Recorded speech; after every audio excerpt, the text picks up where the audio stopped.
Hey, how's it going, guys? I've got an excellent video for you today. It's all about Amazon PPC ACoS reduction. Really important stuff. Gonna help you spend less for more money. Who doesn't like that? Before you do that, though, make sure to go ahead and like and subscribe. That's the lifeblood of any YouTube account. We really appreciate it. Gonna continue to show you guys awesome PPC tips. I promise you, those 2 clicks are probably gonna be the most profitable clicks you have on your entire Amazon career. So go ahead and hit those 2 buttons and let's get into it.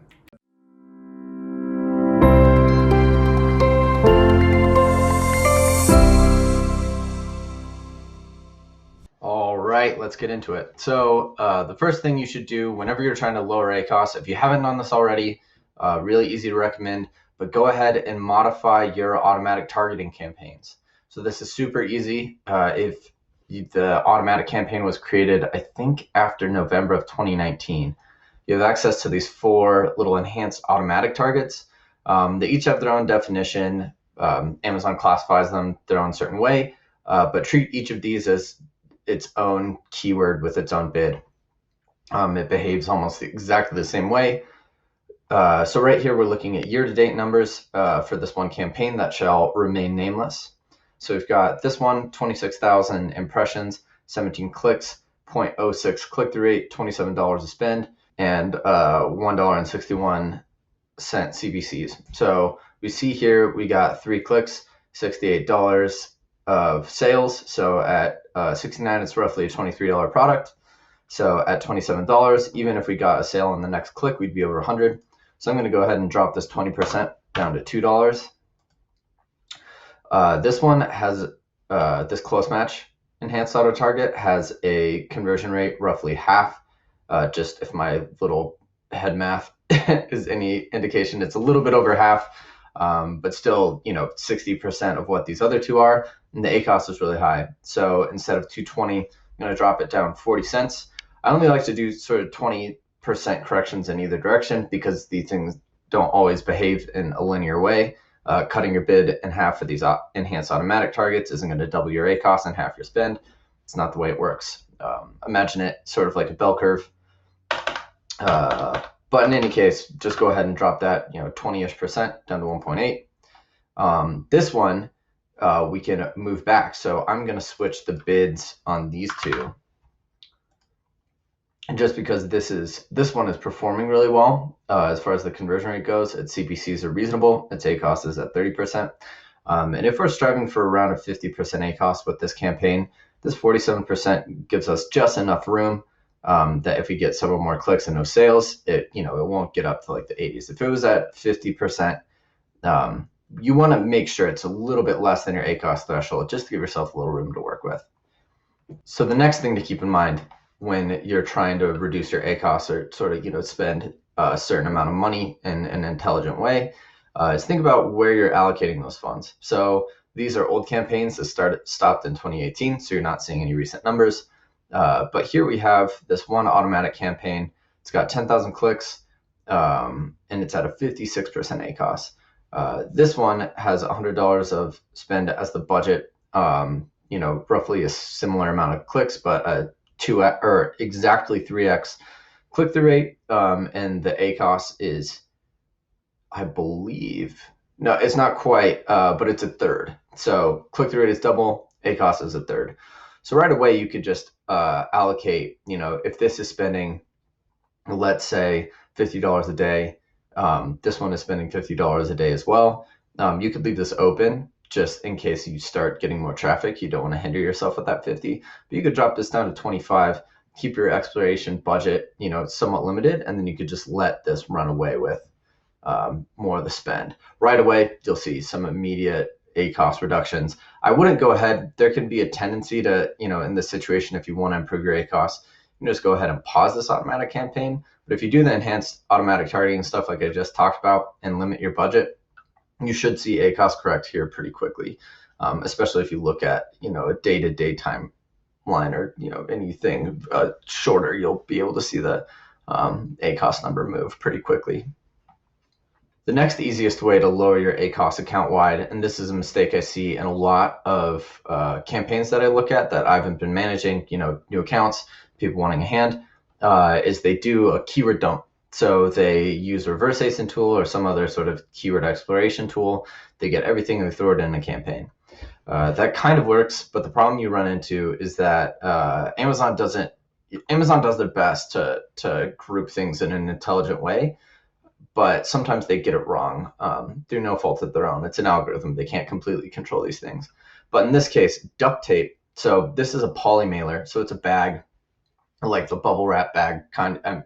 If you're an Amazon seller, you're probably an Amazon shopper, so you know what a poly bag is. I would imagine that everyone here understands that. So we're selling poly mailer bags, but somehow in the packing supply niche, we got grouped in this duct tape keyword. So I went ahead and paused this a long time ago, but just for the sake of this exercise, I understand that this poly mailer, has some overlap with tape, but if we're trying to reduce our ACoS, we don't want to spend on things that are not what we're selling. Like the likelihood of someone buying on a tape keyword is going to be low. So because there are other tape products, if they're looking for tape, there's going to be tape on Amazon that's going to fit that need. And so they're not going to, the likelihood of them shopping around is low if they're going to search for something that specific. So what I'm going to do is I'm going to look up tape and see how we perform.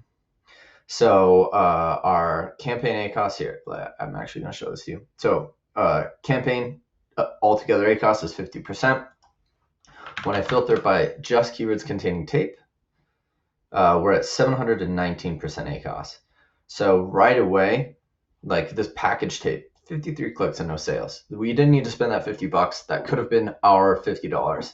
So what we can do is just select all these and pause them. Likewise, what you should do, I don't have this open just because confidentiality reasons, I don't need to be having our keyword research documents open, but if you have some sort of formal way of organizing your keywords, and I recommend you do that, I would go ahead and take tape and I would add it to a list of negatives that you're creating to prevent you from bidding on these. We're in an exact match campaign right now, so pausing all the keywords containing tape, so long as we don't add anything in, we won't be bidding on them. But I'm just going to go ahead and in the negative targeting, add negative keywords. I'm just going to do tape as a negative phrase. That way, if we, somebody else, let's say somebody else was also looking at this campaign, I'm handing this work off to someone, and they just go through and they do a big keyword dump. I wouldn't have to worry about them adding in another tape keyword and just running away with that spend. Again, like let's say somebody did packaging tapes or something that wasn't a keyword originally, that could run away with the spend again. So I'm going to add that negative phrase in just to make sure that we don't spend. And then you can take that same list, all the other campaign types. So if you have a poly mailer broad match campaign or phrase match or an automatic or a sponsored brand campaign that has keywords, add that negative phrase to each of those, because that's going to prevent you from spending unnecessarily. Like save that money. You don't need to spend that money.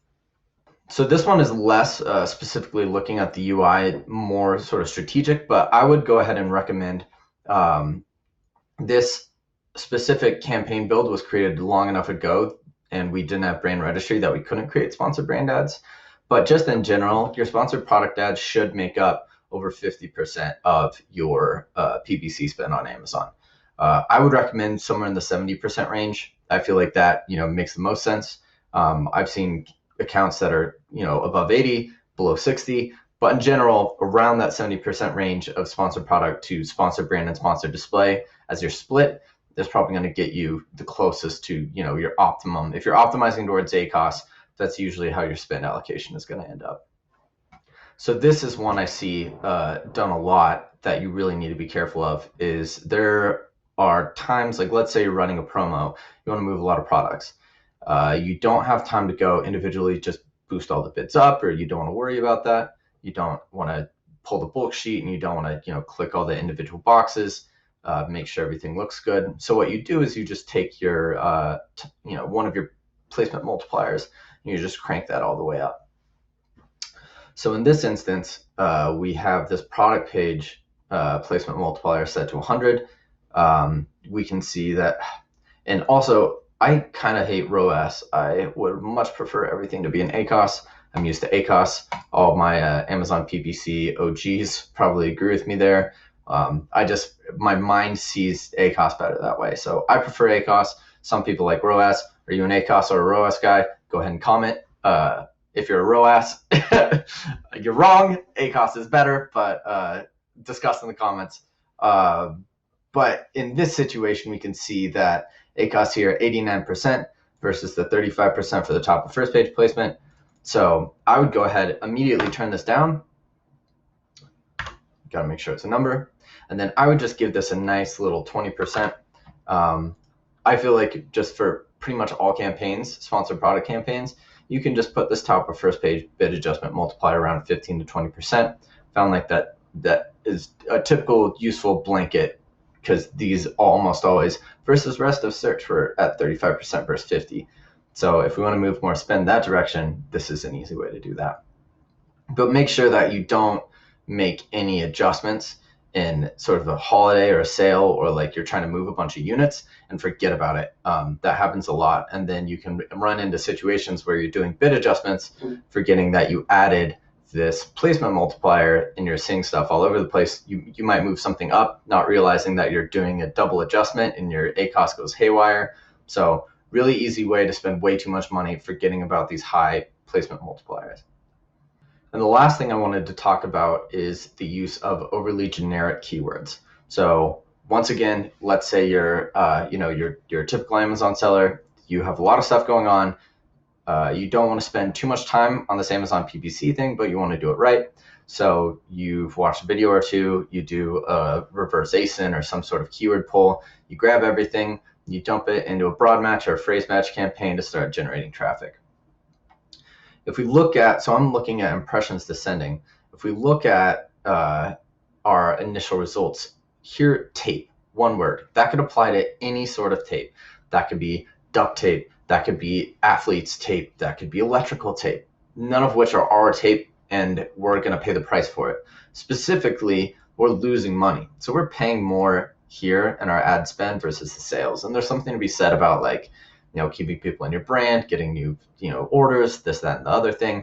But if I recall correctly, this is a 12-pack of tape. So quite a decent amount for a home operation. Once you go beyond that, you might look at Uline or a larger sort of store for those sorts of bulk needs. So the recurring brand stuff is not as relevant. But here, just tape and tapes. We're spending a lot of money for not a lot of results. That's way too generic. And it's getting most of the impressions here. Like, this is 500,000 plus impressions. And we got 30 sales from it. So less than a 10% conversion rate, click-through rate less than half of the average. Like, we can do better than that. So let's look at our ACoS descending.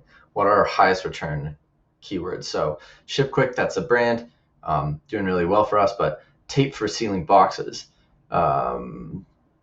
mailing tape, packaging tape. So some of these here, we've got, really low ACoS figures. Mailing tape, we've got 2 conversions on 3 clicks. Our click-through rate is 4x our normal click-through rate, and we're at a 13% ACoS. So if our CPC is at 1.47, our bid is at 1.57. So our observed CPC is really close to our bid amount, which means we have room to grow here. And if we've got 2 conversions on 3 clicks at 13% ACoS, we could just go ahead and pause that old tape keyword and then just bid this up to $2. Right away, we'd start getting more sales at this really high, ACoS figure. And there's some stuff here like moving boxes. Our click-through rate is really low, but our ACoS is decent. You're going to see a couple flukes like that. That are gonna, you might be tempted to bid this up a lot, even though just as far as the product intention and the customer search intent of this does not necessarily match the tape. It's for people looking for moving supplies, so it's close enough. But I would still, if we're going off search intent, I would go ahead and give this a lot more juice. There's no reason why we wouldn't. Our ACoS is plenty low. Same thing here. Our CPC is only 1.12. But I would go ahead and move this, up to 3 or 4 just to make sure that nobody is bidding on that. Like, take care of your brand terms. So that's it. Those are my initial tips for getting your PPC ad spend down, getting that ACoS figure down. It's going to be a really, really easy way to recuperate some profits right away. There's no reason to be spending unnecessarily on Amazon PPC. Those are your profits. You can keep them. So once again, guys, if you like the video, give me a thumbs up, hit the subscribe button. It would really, really help us out. And let us know if there's anything that you guys are doing to reduce your ACoS that you haven't seen in the video. Always looking to respond to comments in the comment section. I do for every single one of these videos. So come participate. I'd love to talk to you. And lastly, guys, go ahead and download the Amazon Ultimate Playbook. It's all these tips and more to help you sell on Amazon. If you're selling on Amazon, go ahead and download it. You have nothing to lose. You only have, potential to gain.